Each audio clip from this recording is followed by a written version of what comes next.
The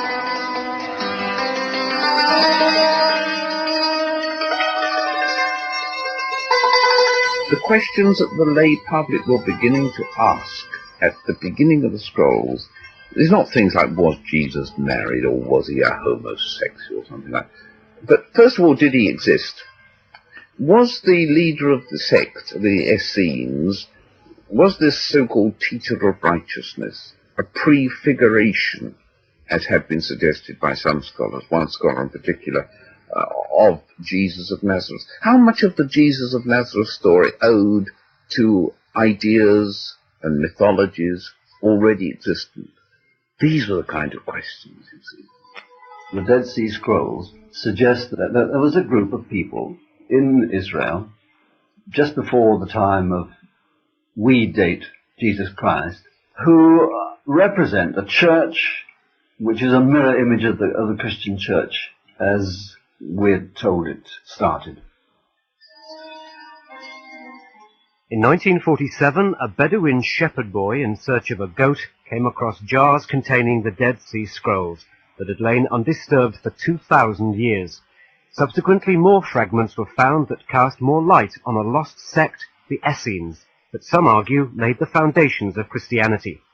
Yet more than 30 years after their discovery, most of the scroll fragments remain unpublished. If not a cover-up, an unwillingness to tell all at once. There always was a feeling that if we go carefully, we can release the information in a way that need generate no hostility or over-questioning. But we will control it. John Alegro, one of the team of 8 international specialists who were brought in to decipher the fragments and the scrollery at Jerusalem. Although he trained to become a Methodist minister, he lost his faith and was the only non-Christian in the group with the job of piecing together the fragments. By that time I was very sceptical of the religious side, and I was interested then in philology, the languages of the scrolls, Hebrew and Aramaic, and interested in textual work. That developed as I came to look at these exciting fragments which had come out of the caves and realized I was the first chap to look at these things and try and read them for 2,000 years. And that grips you. And then you want to get every single meaning you can out of these things and try and put the ideas together and form a synthesis. The Essenes were a Judaic sect who fled Hellenistic Jerusalem for the undefiled purity of life in the desert beside the Dead Sea. They lived there for nearly 200 years until they were driven out by the Romans during the Jewish revolt in 68 AD. It was at this time that they hid their scrolls in caves at Qumran. They were the people of the book, their Old Testament. And there were several books of the Old Testament they had on which they had put down commentary, word-for-word commentary. Now, it's that way that you can understand the way they looked at their religion and how it differed from Orthodox Judaism, and how it's getting fairly close to some of the way the Christians looked at the Old Testament. And so making a bridge. Then, of course, it becomes extremely interesting, because that's what one is looking for all the time. The bridge between this weird Judaism we call Christianity and so-called Orthodox Judaism. Alegro claims to be the only editor of the scroll fragments to have published his work in full, but he provoked early controversy by publishing one fragment that referred to the crucifixion of an Essene leader, the teacher of righteousness. In 1956, a new piece had come out of the caves, and I was putting it together and I saw the historical implications of it. In fact, it's the only historical piece on the scrolls, within the scrolls actually mentioning historical events. And this is so important that I published it early. And it seemed to me, in the reference in that scroll to crucifixion, that it brought us much closer to the Christian story, the myth of Jesus that had seemed before possible. And then when I published this, there was such an outburst, uproar, not least among my colleagues, who were afraid of the fear that it would upset people, that Jesus wasn't the first prophet to have been crucified or something. No more than that. The links between Jesus and the leader of the Essenes were much closer, or could have been much closer than that had been realized. That the uniqueness of the Christian story was at risk. That they then wrote a letter to the Times, and I realized then I'd walked into a minefield, and it's been a month. Because of his suggestion that the fragments hinted at the crucifixion of a Messiah who predated Jesus, Alegro found himself ostracized by his fellow academics who were piecing together the scroll fragments. The fact that these chaps with whom I'd worked so friendly could suddenly get together and write a round robin to the Times, really in effect denigrating my scholarship or questioning my motives, seemed to me that to drive a rift. And sad though it was clear that I was on one side of a barrier and they were on the other. Nevertheless, I went back to Jerusalem many times since, but there was a hostility then in the scrollery, which I certainly wasn't there at the beginning, and I was an outsider. Weren't you the outsider from the beginning, as the only one without a Christian belief? Well, I didn't think I was, frankly. No, I didn't think I was.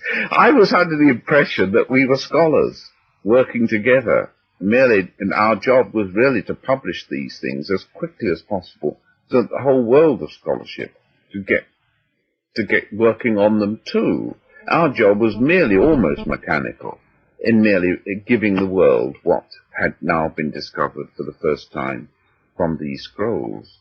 I became disillusioned, and have been ever since. Now it's 30 years, and I'm still the only one to have published all this section. So one wonders whether they were motivated in quite the same way.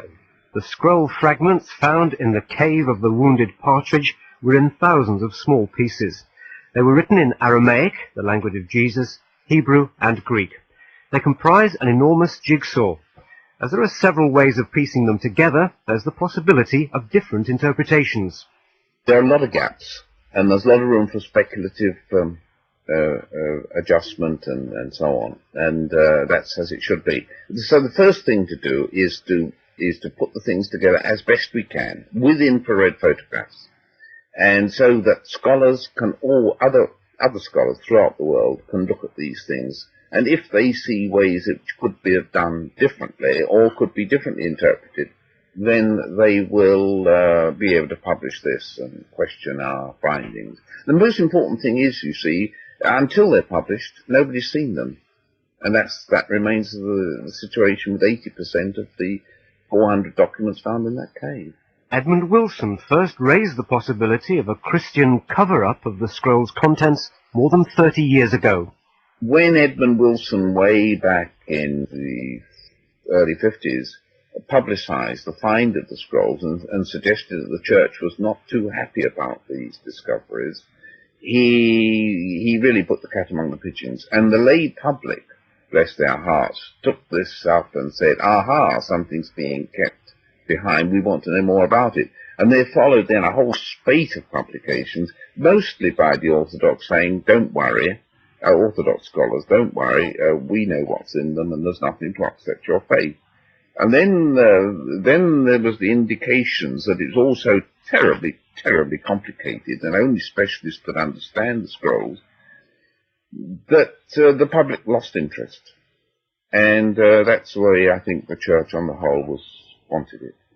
And that's the way they've gone about it, and so the interest has rather vanished. But without that kind of lay interest, the probing, the asking of the right kind of questions about the origins of Christianity, scholars have a wonderful way of just sitting on things, and they've managed to do this for too long now. Allegro feels if there is no deliberate cover-up by the Christian establishment, then there is at least a go-slow policy that's delaying publication. As in the case of the copper scroll that we opened here in Manchester. And there specifically I was told to hold off for 6 months. We will let the world know what's in this fabulously interesting scroll. In that case it wasn't religious, it was buried treasure, and we didn't want, the people in Jordan didn't want the Arabs digging up every ruined site they could find looking for the gold and silver. But the same motives there, you see. We will control the dissemination of information. Very, very dangerous, in my opinion. But who are the people saying this? Are you saying it's the Roman Catholic Church? All the Christians churches, in general? all the churches on the whole don't like too much discussion on these problems. they give the impression that they welcome discussion. But when you see the areas in which they welcome discussion, these are really peripheral. Hugh Burnett is a former BBC television director. 3 years ago, he went with a film crew to Jerusalem. They made a programme with Alegro on the links between the Essene scrolls and early Christianity. He now shares Allegro's concern about the 30-year delay in publishing the scroll fragments. There's no question that the scrolls are not being published. Some of them have been. The scrolls in the Shrine of the Book in Jerusalem have been published. Alegro has published his. I think some of the other scholars have published theirs, but about 70% still remain to be completed. This is almost certainly due to academic laziness, perhaps, or overworked men, or arguably people who think that somehow it's better not to raise all the troubles that have been swirled up in the past. Do you think that there is any evidence of a conspiracy by the Christian establishment to stop full publication of the scrolls?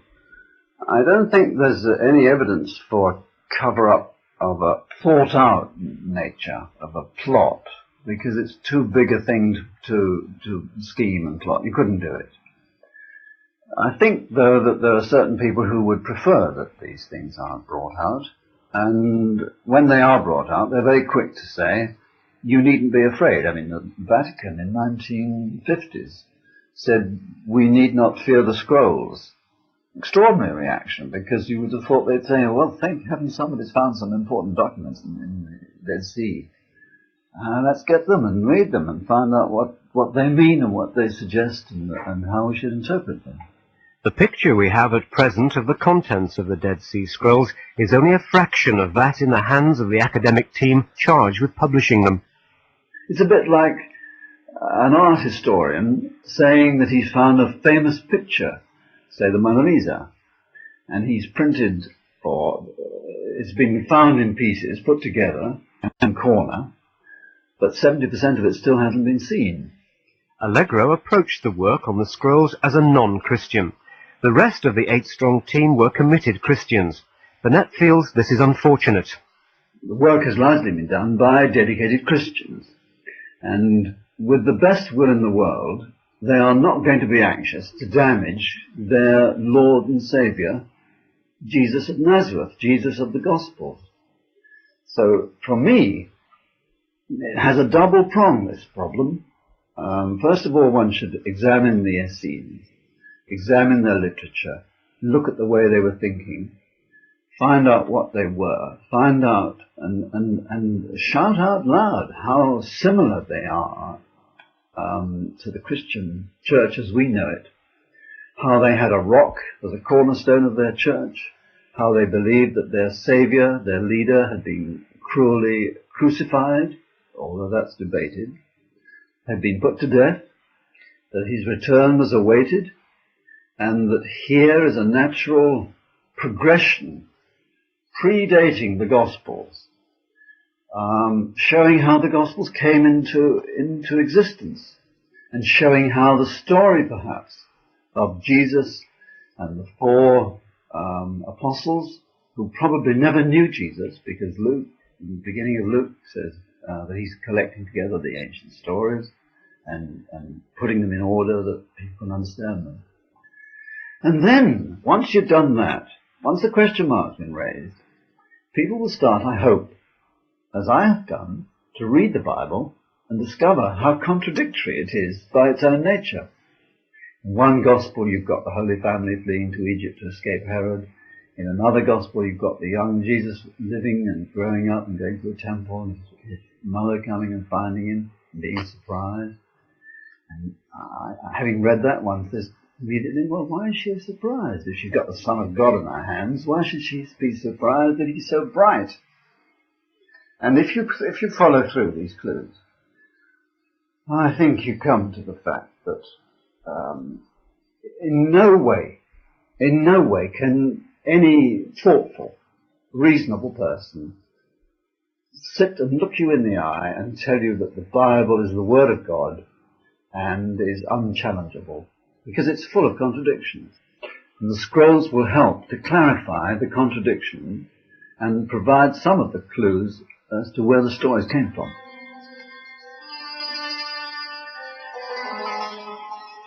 After the break, we'll look at the links between the Essene sect and the early Christians.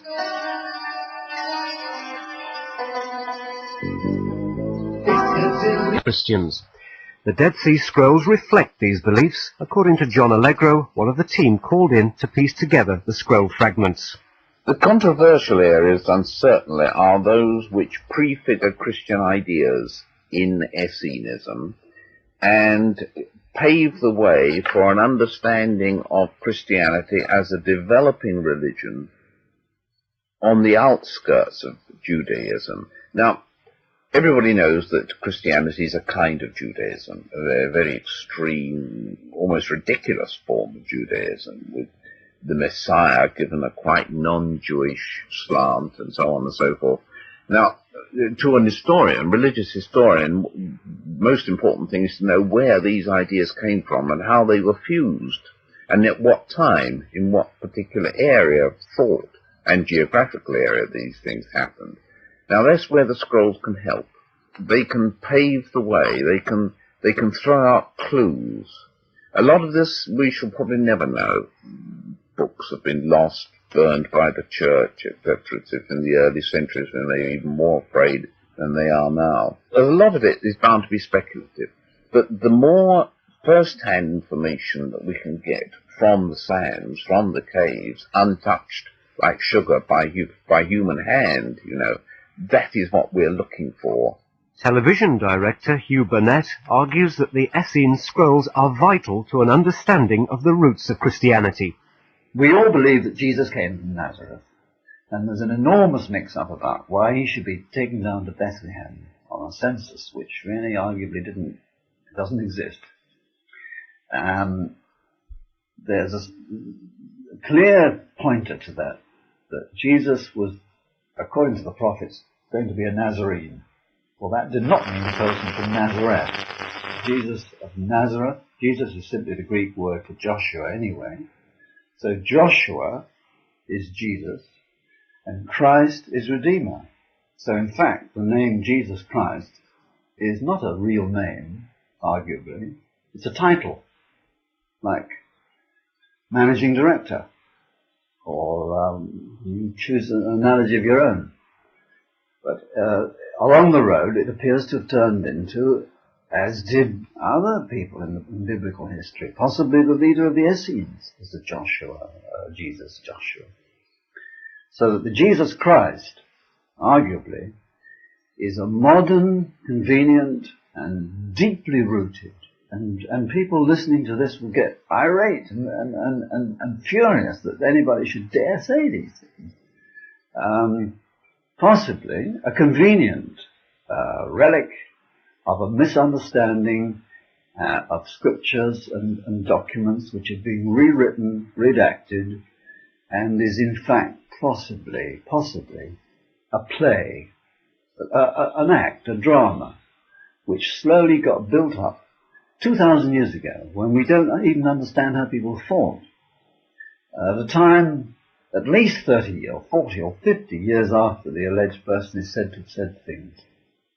As a result of his study of the Dead Sea Scrolls, Alegro believes that the historical Jesus may have been a leader of the Essene community. After some 30 years of thinking about this, I felt that the historical Jesus of the first century was entirely mythical, that his real life, substance, as it were, was indeed, has been for a long time now suspected, the Essene leader, the teacher of righteousness, who, to my reading, was crucified in about the year 88 BC, and that elements of the story of Jesus, of which there were many elements and many levels of interpretation of these New Testament stories, that's becoming more and more clear. Some elements, the historical elements, go back to the first century BC, and that the Jesus placed as late as 30 AD made no sense historically. He's gone even further in publishing a book suggesting that the aliens may have been linked with a cult involving the use of hallucinogenic mushrooms. The sacred mushroom, the cross, was following the particular mythology of mushrooms, of the narcotic mushroom, of course, the one that has been used for centuries, perhaps thousands of years, as a drug, to instill religious visions and so on. I think early Christianity too was mixed up in that, and that some of the layers of interpretation of the New Testament can be traced to this mushroom cult. It's more than 3 years since Alegro made the BBC film on the links between early Christianity and the Dead Sea Scrolls. The programme has yet to be screened. It's been written off as not up to the mark. Well, I've got a videotape recording of it, and I've gone through it fairly critically. And it seemed to me, obviously, it could be much better. It could be much better. It could be put together again in a better way, admittedly. But nevertheless, it raises the questions. It raises the important questions. And I do know that the religious department were never very happy about our making it in the first place, and that they've had more than a say in its subsequent history. So, you know, I'm a little bit suspect that it isn't just the quality of the film that we shot. We ran into difficulties right from the beginning. We had first of all to find a scholar who would give an alternative view to mine, naturally enough, only quite rightly, but would do it on film with me, and that was difficult to find anybody. Certainly even then, when we did find somebody, he wouldn't actually speak with me on the film, wouldn't confront me on the film. And then when we got to Israel, we found there was a man in charge of the shrine of the book, as they call their place where they keep the scrolls, who wouldn't even let us in with a BBC film unit with Alegro. No, he said, every time Alegro touches the scrolls, there's trouble and controversy. It shall not happen here in my shrine of the book. And we weren't allowed in for several days, a week or so, and we were going mad waiting for this to happen. And in the end, no less an authority than the mayor of Jerusalem had to bring his weight to bear upon this chap. Hugh Burnett, the director of the film, is still uncertain why it hasn't yet been screened. The possibility exists that some laymen in the BBC feel that this is better not talked about. There's some possibility that they've had second thoughts about the way in which that particular film was made, the way in which Alegro put the story over. It's always possible, I think, if a great deal of work goes into a film or a book, and somebody decides not to publish, it's easy to say, and you can never really tell. The probability is that it is not a plot. I don't personally believe in plots. I don't believe that one uses the word establishment, but I don't think in a real sense there is such a thing as the establishment. But there are people who imagine that they are the establishment. And there are people who imagine that they should in some way perhaps avoid this subject because it might upset people. A BBC spokesman says the Alegro film will not be shown. This is not because of any religious sensitivity, because it doesn't meet the standards set for documentaries. It didn't come up to scratch, he says.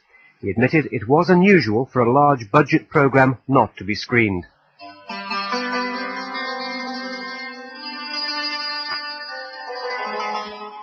After the break, we'll go to Jerusalem, where the scrolls are kept, to get the reaction of a former Deputy Prime Minister of Israel and a Dominican monk to the allegations of a Christian cover-up.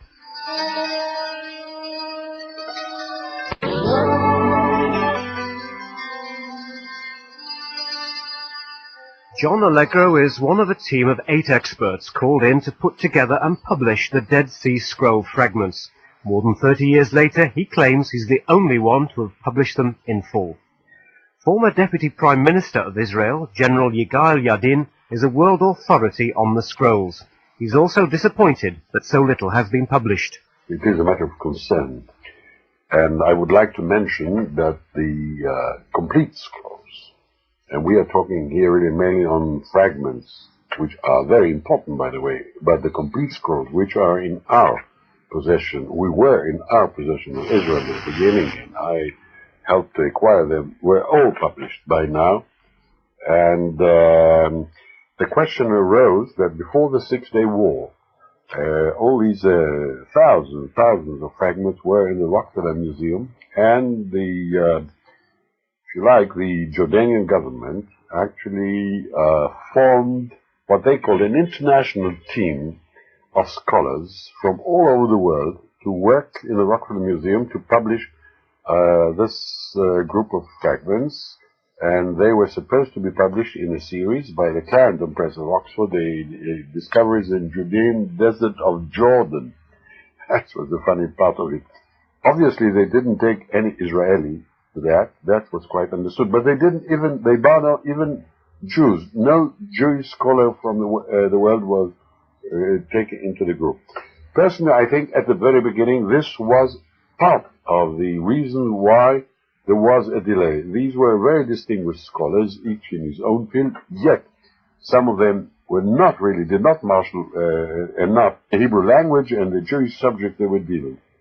However, after the Six-Day War, when we got hold of Rockefeller, there was an outcry in this country among the Jewish scholars. Well, here we are. We have now all the scrolls. Let's take these fragments, thousands of them, and give it to Israeli scholars. But I had a different view, and I persuaded the government and went to the late Père Deveau, who was the chief editor, who is now succeeded after his death by Père Benoit, and I said to him, legitimately, Israel has the right now to give it to its own scholars. It can't give any right to any Jew or an Israeli. However, I have three conditions. If you would like to comply with them, the government of Israel, and I'm talking on behalf of the government of Israel, will be ready that the work of research will be carried on as it was before. One, that they will be published as quick as possible, as soon as possible. Secondly, obviously, we couldn't stand that it will be the discovery of Judean Desert of Jordan. And eventually they agreed to that. Judean Desert, that's good enough. I think there was a third condition which I forgot, but these were the main two things. And Père Deveau promised me that this is exactly what he is doing. I know that he did his best to get all these scholars to finish their manuscripts. I know that Père Benoit, whom I have a great esteem for him, did their best. I think Israel did it. It was a real gesture. To cut a long story short, I think that the main fault at the moment is in the fact that there are not enough scholars coping and working with the scores of thousands of fragments which are there, and maybe soon the Israeli academic society, if you like, will have to approach the government and say, okay, what we offered, what is it already now, 16 years ago, was a nice offer. I think we respected the academic rights of our colleagues, but so much time has elapsed and so little has been published since. Maybe a revision should take place and more people should be brought into this group, and then, of course, that should accelerate the publication. Some of the Dead Sea Scrolls involving the Old Testament have been published, and they can be inspected in the shrine of the book in Jerusalem. Magem Baroshi, the keeper of the museum, also wants early publication of the scroll fragments. There are still thousands, perhaps myriads, of fragments that haven't yet been published, though they have been found about 30 years ago. But it still should be kept in mind that a great deal, I would say the overwhelming majority, if you go by square inches or by letters, has been published. And the complete scrolls have been published long ago. And one complete scroll is worth 10,000 fragments. Certainly the fragments are very important, and it is kind of scandalous that it hasn't been published.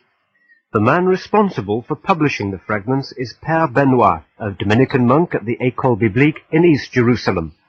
A team of workers was appointed to this work. They were young scholars, not so young now maybe, and they all worked together here in the big room of the Rockefeller Museum.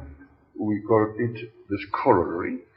They put off the thousands and thousands of fragments, tiny fragments on the table, and for months and years they tried to divide them to recognize the different subjects, They say there was maybe 400 manuscripts. It was, it was found in a cave, in Cave 4, in Qumran, not in vases, in jars, in the earth. That means eaten by the worms and the, I don't know which insects since 2,000 years. And very difficult fragments, quite different from the big scrolls found at the beginning. I don't say there's no problem to understand their meaning, their content, but it is easy to read and to, that is quite different. You have to make joints and try slowly to get some groups of fragments, and they worked on that several years. It was paid by the fund of Rockefeller. But after some time, first the money went out, and they had to go back to their own city and institution and to work as a teacher. You ran for cash, so the team had to disband. Yes, they had. We could not support them. They had already a good lot of work made, and they had very good photos made here in infrared light. But they took that with the possibility of coming back to see the originals, and they had to work with other occupations, you see, with their own teaching. And they are to direct a thesis and so on. Much university, much academic work, taking much of their time. So they became distracted from that. They could not do only that, you see. And you know also that we had the war of 67, and the Jews, the Israelis took the country. They quite fairly, they respected the right of this team, already appointed since more than 20 years, and they left us to work. But the work continued because the people are still on it. We have already 7 books.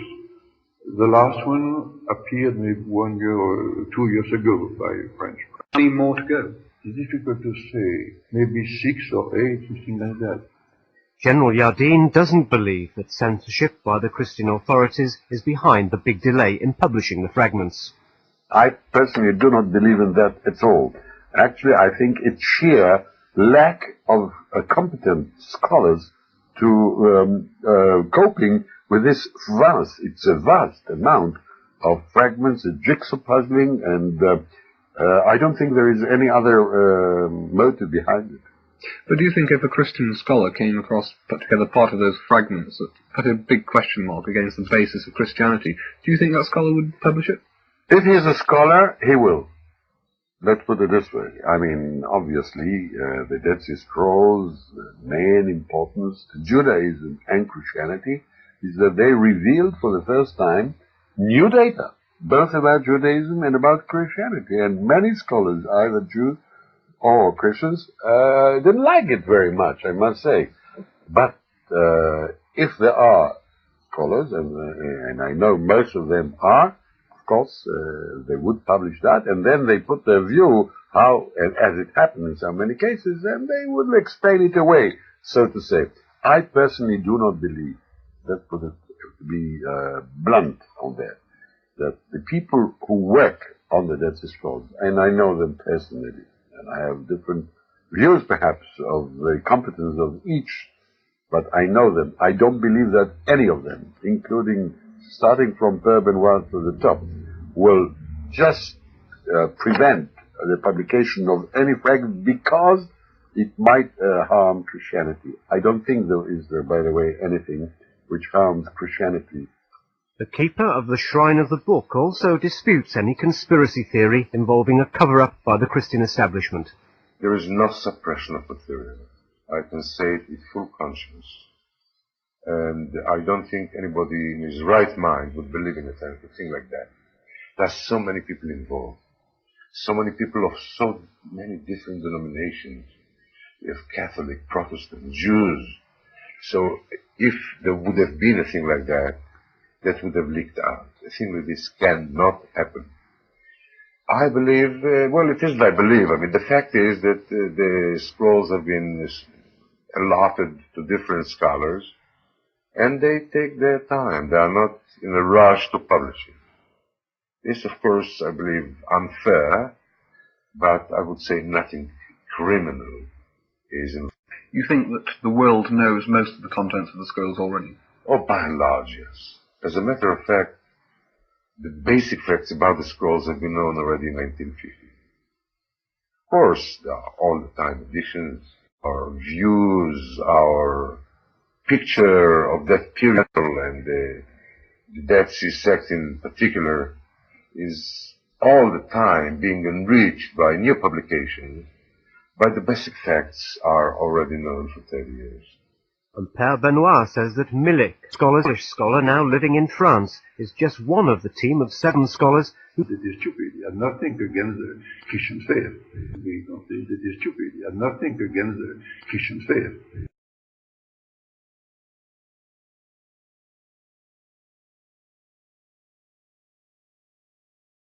And we don't put this in our drawers to, no, I wrote some pages to say, maybe on the discoveries.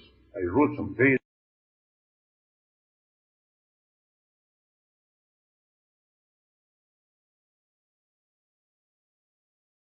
to say, maybe I intend to hide it. The steam is working.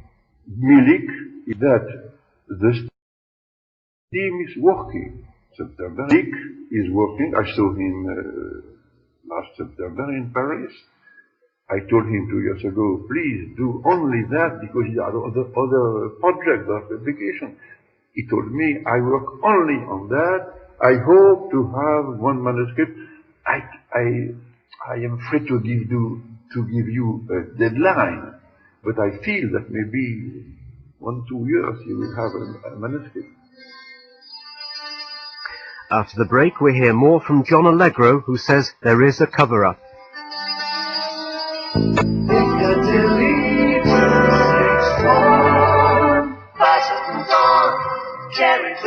Hello, John Mason here. Purchased 2 that Christianity has very close links with the Essene beliefs. Boroshi of the Shrine of the Book, where one of the scrolls is kept, disputes this view. The consensus among scholars today is that the Dead Sea sect, or we believe now that they were the Essenes, this is the real name of the movement, had very little in common with St. John the Baptist, as preserved in the scriptures, and mostly with Jesus. Jesus has even a reference to the sectarians, to the children of light, as he refers to them. And from this, one can see that he doesn't think of them very much. Pious, but a bunch of fools.